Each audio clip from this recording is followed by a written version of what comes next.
Hey, what's up mga partners for today's video? Wala lang, binidyohan ko lang si Ate Numikya habang nag-LS ng umaga. So yan yung dating una niyang LS, nag-try siya ng umaga. At ayan ang kanyang tequila na laging nakabantay sa kanya tuwing nag-LS siya. Siyempre mga partners, panoorin niyo tong video na ito mula umpisa hanggang dulo. Watch this!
So yun na mga partners, nagla-live ng ating Numikya. So ako naman dito lang ako sa baba, nag-watch lang ako. So nanonood lang ako sa Smart TV. Tapos kasi yung CP ko gamit niya. Tapos din yung camera, yung cellphone niya. So kaya dito lang ako sa baba. So yan, piniprepare ko kasi ako yung nag-ayos ng sa negosyo namin. So ako yung nagpiprepare. At pagkatapos ko mag-prepare, or habang nagpe-prepare, yun na, nood-nood lang sa mga pang-uuto nyo sa Ate Mikya nyo. So yun, habang siya naman nag-LS, ako naman ay nag-aayos ng aming kailangan para mamayang madaling araw na lulutuin para sa aming paninda. So yan, watch lang, BG lang ako sa Ate Mikya. At syempre puntahan natin yan mamaya sa taas. Yan, tas minsan dyan na rin, pag natapos ako, hindi mo na ako akit sa taas kasi minsan tutulog na ako sa sala. So, bababa na lang siya para gisingin na ako at paakyatin sa taas. So, tara mga pawners, akyat tayo sa taas. Silipin lang natin kung anong ginagawa ng ating Numikya. So, kailangan lang natin gumawa ng vlog para may ma-upload tayo kasi baka next month, aalis yan. So, hindi siya makakapag-LS. So, syempre busy nga kami, hindi kami nakakapaggawa ng vlog. Kaya ngayon, kailangan namin mag-ipon ng iba vlog para meron kaming reserba para sa pag umalis siya, pag hindi siya nakapag-LS ng 1 week. Para pagbalik niya, may mga reserba kaming mga vlog. So, yan.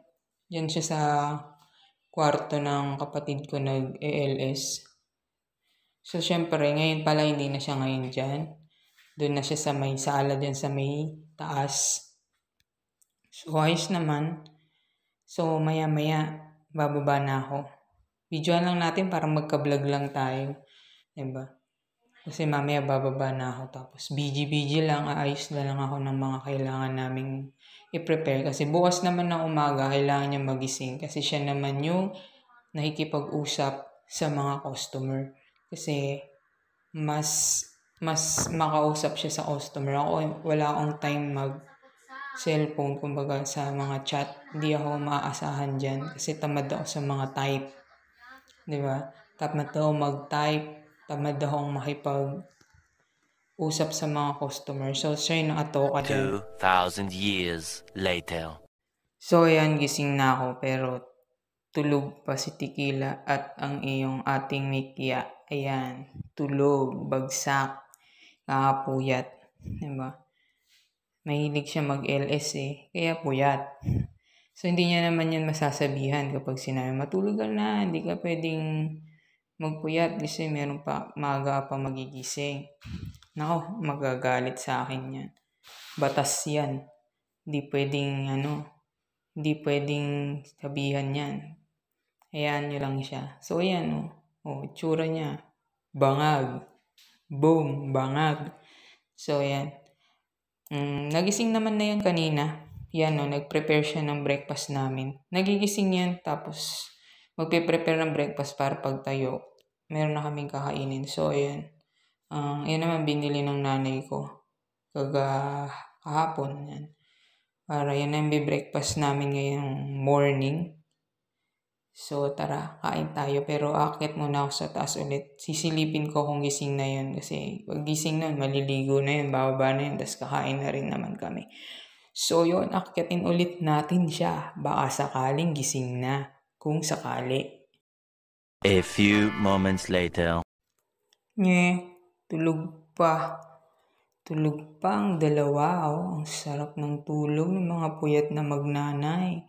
Diba? Bagsak, puyat pa more, LS pa more. Hindi kasi maganda lang yan. Nag-enjoy kasi si Ate Yumikya, nakausap kayo. Kaya okay lang din. Pero syempre, tulad niya, no, mukhang kawawa. Laging puyat. Diba? Tapos, mamaya pagtayo niyan, nagmamadali na yan. Dahil tambak na siya ng gagawin, rush. Diba? So, pero okay lang. Ang mahalaga, diba? Masaya siya. Kung saan siya masaya, bahala siya sa buhay niya. Diba? Yun, yung aso niya, bagsak din. Kasi lagi yan, hindi natutulog yan si Tequila. Nang hindi siya katabi. Gusto lagi siyang nakasunod. Gusto lagi silang magkaganyan. Diba? Kaya pag umalis yan, si Ate Yumikya, ayan si Tequila, sad girl yan. Diba? Mukhang kawawa. So, yun na nga, dito ko natatapusin ang aking vlog. Nakaisa na ako. Diba? Meron na kami reserba. So, sa mga hindi pa po nakasubscribe, subscribe na po. At sa mga nagsuscribe naman na po, thank you very much. Thank you very much. Hanggang sa susunod mga partners. Siyempre, huwag niyo kalimutan na i-click ang notification bell button para laging update sa mga vlog na ina-upload namin. Bye-bye!